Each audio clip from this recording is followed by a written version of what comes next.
తెలంగాణలో సర్ గడువు పొడిగించాలని రాష్ట్ర ఎన్నికల ప్రధాన అధికారి సుదర్శన్ రెడ్డిని మంత్రి పొన్నం ప్రభాకర్ కోరారు.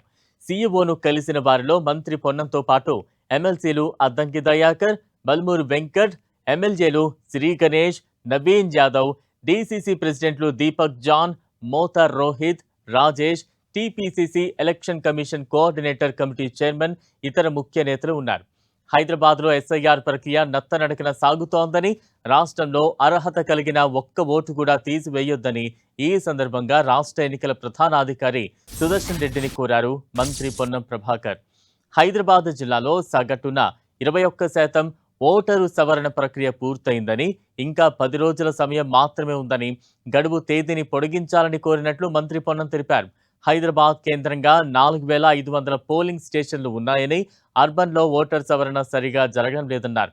హైదరాబాద్లో విద్యార్థుల భాగస్వామ్యం తీసుకోవాలని కోరామని, బిఎల్ఓలు ఇళ్లలోకి రావడం లేదని, ఫారంలు సరిగా ఇవ్వడం లేదని ఫిర్యాదులు వస్తున్నాయన్నారు.